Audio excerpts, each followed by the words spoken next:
Koloid merupakan campuran dari dua zat atau lebih yang tersebar secara merata dengan ukuran partikel terdispersi antara 1 sampai 1000 nanometer.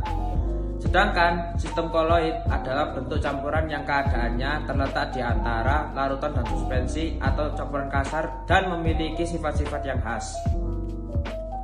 Koloid merupakan campuran antara larutan dan suspensi yang bersifat heterogen dan tidak memiliki pengendapan.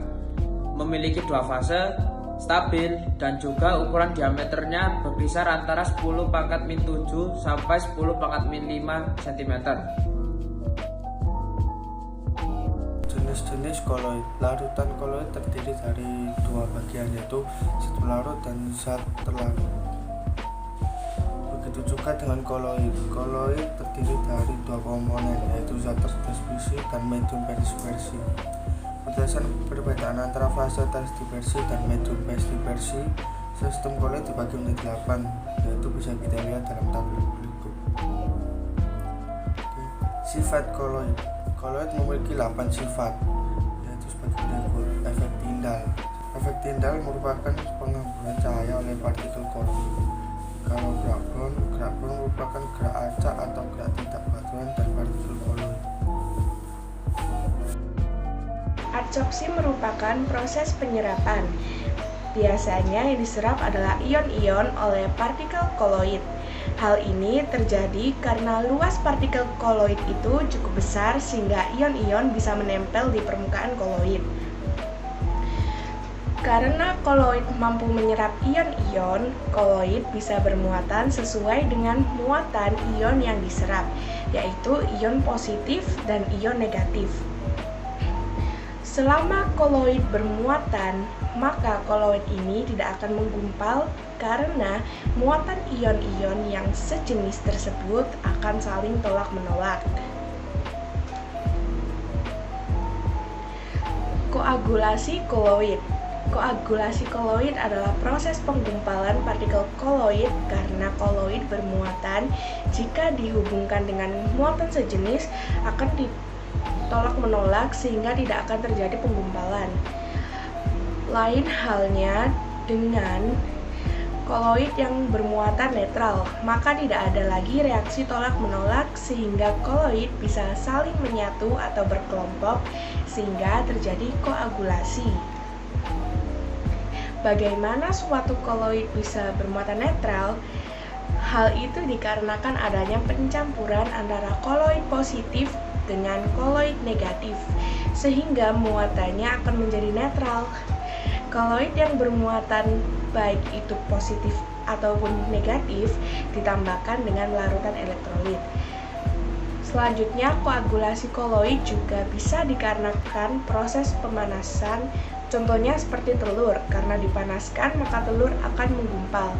Selain itu juga bisa dengan proses pembusukan, pengadukan, atau proses pendinginan. Sifat-sifat koloid yang selanjutnya adalah dialisis. Dialisis merupakan pemurnian koloid dari ion-ion pengganggu dengan menggunakan membran semi-permeable. Karena ukuran ion-ion pengganggu ini lebih kecil daripada koloid, maka dari itu tidak bisa menembus membran semi-permeable.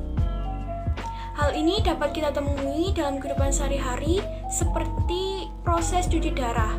Oleh sebab itu, proses cuci darah disebut juga dengan hemodialisis. Selanjutnya adalah elektroforesis. Elektroforesis merupakan pergerakan koloid dalam medan listrik.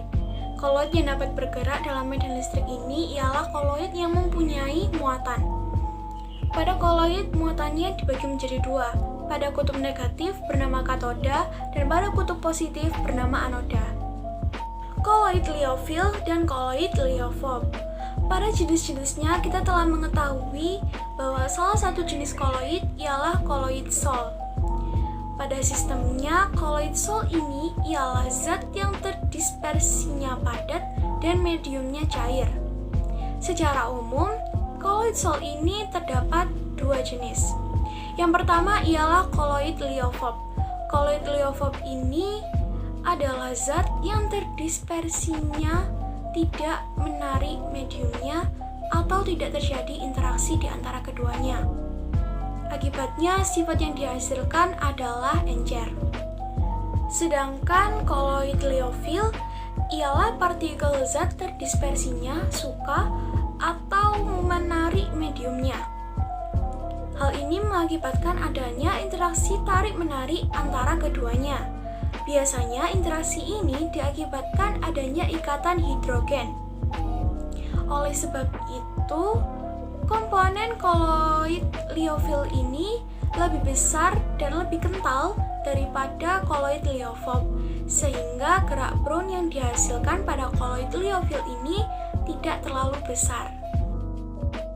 Koloid pelindung sol liofil dapat bisa digunakan sebagai pelindung sol liofob. Pembuatan koloid, kita ketahui bahwa pembuatan koloid berada di antara larutan dan suspensinya.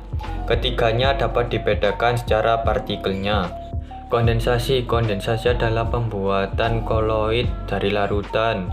Dalam pembuatannya dapat dibagi menjadi dua, yaitu secara fisika dan kimia. Secara fisika, prosesnya berupa mengubah pelarut, sedangkan secara kimia melibatkan reaksi kimia seperti berikut. Yang pertama, reaksi redoks, reaksi oksidasi dan reduksi.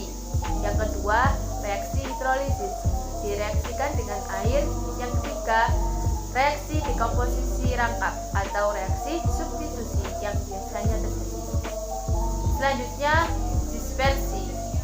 Sebaliknya, dispersi adalah proses pembuatan koloid dari suspensi dari partikel yang besar diubah menjadi partikel yang kecil. Dispersi ini juga dibedakan menjadi dua proses, yaitu secara mekanik dan secara peptisasi.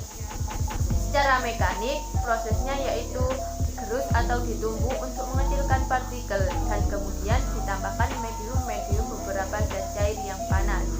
Secara peptisasi, menambahkan ion yang sejenis dalam suatu endapan. Secara busur berdia atau berdik, prinsipnya adalah mengalirkan arus bertegangan tinggi kedua buah elektroda, di mana elektroda tersebut harus logam dan tercelup pada suatu medium, yaitu air.